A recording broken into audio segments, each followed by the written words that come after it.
یہ روزہ دیکھا جائے تو عجیب و غریب عبادت ہے. ایسی عبادت تو کوئی ہے ہی نہیں، ایسی عبادت تو کوئی ہے ہی نہیں. اس کی شروعات جو ہے وہ کھانے پینے سے ہوتی ہے. روزے کا آغاز جو ہے، اسٹارٹنگ روزے کا جو ہے وہ بھی کھانے پینے سے ہوتا ہے، اور روزے کا اینڈ جو ہوتا ہے، روزہ ختم بھی ہوتا ہے، وہ کھانے پینے سے شروع ہوتا ہے. یہ عجیب و غریب ہے. شروعات میں بھی کھانا پینا اور آخری میں بھی کھانا پینا، یہ اللہ تبارک و تعالیٰ کی عجیب و غریب عبادت اللہ کی طرف سے. لہذا کیسے سحری کھا کر کے روزہ رکھنا سنت ہے. اس میں سنت کہہ کر کے یہ فرق کیا گیا کہ پہلی امت کے اندر بھی روزہ فرض تھا، لیکن سحری کھانا ان کے ہاں سنت نہیں تھا. سحری کھانے کا کوئی تصور ہی نہیں تھا. گرچہ روزہ ان کے ہاں بھی دن ہی کا ہوتا تھا، لیکن سحری نہیں کھائی جاتی تھی. سحری جو ہے کھانا، یہ اللہ کے نبی صلی اللہ علیہ وسلم کے اوپر جب روزہ فرض ہوا تو سحری کھانا سنت لگا دیا، سنت بنا دیا. تو ہمارے روزے میں اور یہودی کے روزے میں یا دوسری امت کے اندر جو روزہ رکھنے کا جو رواج ہے، دونوں میں فرق یہ ہے کہ ہمارے ہاں سحری کھائی جاتی ہے اور ان کے ہاں سحری نہیں کھائی جاتی. ایک بات، سحری کھانا سنت ہے. دوسرا فائدہ، تیسرا فائدہ یہ ہے، اس میں سب سے بڑا فائدہ یہ ہوتا ہے سحری کھانے کی برکت سے اللہ تبارک و تعالی فجر کی نماز جماعت کے ساتھ مردوں کو اور عورتوں کو وقت کے اوپر جو ہے نماز پڑھنے کی اللہ توفیق دے دیتے ہیں. یعنی دونوں کی نماز قضا نہیں ہوتی ہے. اگر سحری کھانا سنت یعنی سحری کی مشروعیت نہ ہوتی اور سحری کھانا جو ہے کوئی چیز نہ ہوتی اور سحری کو اللہ تبارک و تعالی رمضان میں سنت قرار نہ دیتے تو عام طور پر ہماری فجر کی نماز چلی جاتی. تو مغرب پڑھنے والے ہوں گے، عشاء پڑھنے والے بھی ہوں گے، فجر کرنے والے تھوڑے ہوتے. جبکہ حدیث پاک میں آیا، اللہ کے رسول صلی اللہ علیہ وسلم نے فرمایا، جو آدمی عشاء کی نماز جماعت سے پڑھ لیتا ہے، جو آدمی فجر کی نماز جماعت سے پڑھ لیتا ہے، یا جو عورت جو ہے عشاء کی نماز گھر میں پڑھ لیتی ہے یا فجر کی نماز جو ہے وقت کے اندر پڑھ لیتی ہے، تو پوری رات عبادت کرنے کا ثواب ملے گا. تو رمضان مبارک کا مہینہ تو عبادت کا مہینہ ہی ہے. اگر عشاء پڑھ لیے فجر نہیں پڑھے تو آدھی رات کا ثواب ملتا. اس لیے کہا کہ چلو سحری بھی کھا لو اور اس کے ضمن میں سحری کے ضمن میں فجر کی نماز بھی پڑھ لو تاکہ پوری رات عبادت کرنے کا ثواب مل جائے.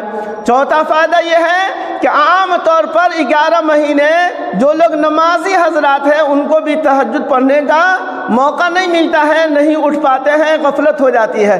اور رمضان شریف میں ایسے بھی لوگ ملیں گے جو 11 مہینے 5 وقت کی نماز نہیں پڑھتے ہیں، لیکن پورے رمضان شریف میں ان کی تہجد کی نماز بھی قضا نہیں ہوتی ہے. اس لیے کہ سحری میں اٹھنا ہے، تھوڑا پہلے اٹھیں گے، جلدی سے فارغ ہو جائیں گے اور 2-4 رکعت تہجد کی نیت سے پڑھ لیں گے، سحری بھی کھا لیں گے، فجر بھی پڑھ لیں گے. تو ایک عام مسلمانوں کو بھی، نمازی کو اور غیر نمازی کو بھی سحری کی برکت سے اللہ تبارک و تعالی تہجد کی نماز کی بھی توفیق عطا فرما دیتے ہیں. یہ بھی ایک فائدہ ہے. 5واں فائدہ یہ ہے کہ سحری کھانے کی برکت سے چونکہ اس وقت آدمی اٹھتا ہے، عین وہ وقت جو ہے 24 گھنٹے میں سب سے بہتر وقت جو ہے اللہ کے نزدیک وہ سحری کا وقت ہوتا ہے. اس وقت اللہ تبارک و تعالیٰ کی رحمت پہلے آسمان پر ہوتی ہے. کوئی مغفرت کا طالب ہے جس کی میں مغفرت کروں، رزق کا اگر کوئی سوال کرے تو میں رزق دوں گا.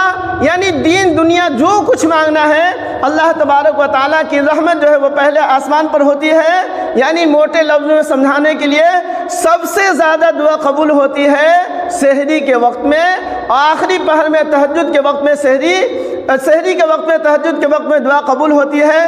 بندہ اٹھا ہوا ہے کھانے کے لیے، سحری کھانے کے لیے، جبکہ سحری میں پیٹ بھر کھانا کوئی ضروری نہیں ہے. کوئی 1 گلاس پانی پی لے، تھوڑا دودھ پی لے، کھجور کھا لے، معمولی سی چیز کھا لیتا ہے تو سنت کا ثواب مل جاتا ہے.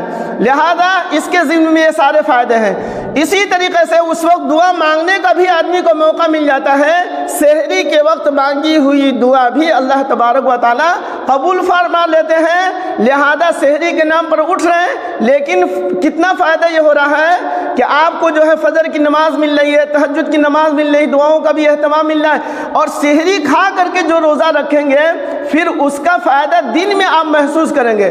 جو لوگ کسی وجہ سے سحری نہیں کھا پاتے ہیں اور پھر جو دن میں روزہ رکھ لیتے ہیں تو دن میں جو ہے دوسری عبادت کرنا یا کام کرنا ان کے لیے تھوڑا مشکل ہو جاتا ہے۔ سحری اللہ کھلا کر کے گویا کہ آپ کو اللہ تبارک و تعالیٰ نے دن کے روزہ رکھنے میں اللہ نے آپ کی مدد کی ہے کہ تھوڑا کھا لو، دن بھر کا تمہارا روزہ رہے گا، ابھی کھائے پیے رہو گے تو اطمینان سے دن کا بھی اچھا، گھر کا بھی، دنیا کا بھی کام کر لو گے، اور عبادت کی بھی، اگر عبادت کرنے کا بھی دل کرے تو تمہارا عبادت کرنے کے اندر دل لگے گا۔ لہذا یہ سحری کی برکت سے اللہ تبارک و تعالیٰ دن میں بھی اللہ تبارک و تعالیٰ نے اس کا فائدہ ہمیں پہنچایا، اور اسی طریقے سے اس وقت کے جو فائدے ہیں وہ فائدہ ہے ہی، تو اس لیے جو ہے سحری آدمی کھائے۔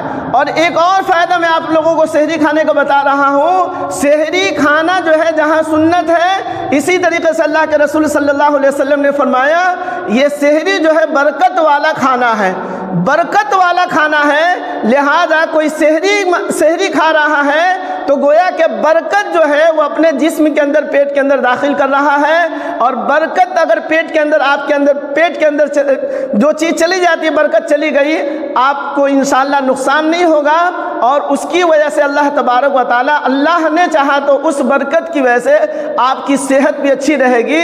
اس لیے کہ اس وقت کا پاکیزہ کھانا اور حلال پیسہ، کم سے پہلے درجہ ہے تو حلال پیسہ ہونا چاہیے، حلال رزق آپ سحری کے وقت اگر کھاتے پیتے ہیں تو گویا کہ برکت آپ کے پیٹ میں جا رہی ہے، اور انشاءاللہ اس کی برکت سے آپ کی صحت بھی انشاءاللہ اچھی رہے گی۔ ان باتوں کا خیال رکھا جائے تو سحری کھانے میں انشاءاللہ دل بھی لگے گا، اور سحری کھانے میں من نہ لگا تو اٹھ کر کے جلدی سے بیٹھ جائے گا۔ اللہ تبارک و تعالیٰ سحری کھانے کی اللہ توفیق عطا فرمائے۔ خالی بعض لوگ تو سحری کھاتے ہیں لیکن روزہ نہیں رکھتے ہیں، اس لیے کہ دن میں کھانے کا موقع نہیں ملے گا، اس لیے پیٹ بھر کر کے سحریے میں کھا لو، تو وہ سحری کھانے والا روزہ دار نہ بنے، خالی سحری کھانے والا نہ بنے، بلکہ سحری بھی کھائیے، روزہ بھی رکھیے۔ صرف سحری کھانے کے لیے نہیں اللہ نے کہا ہے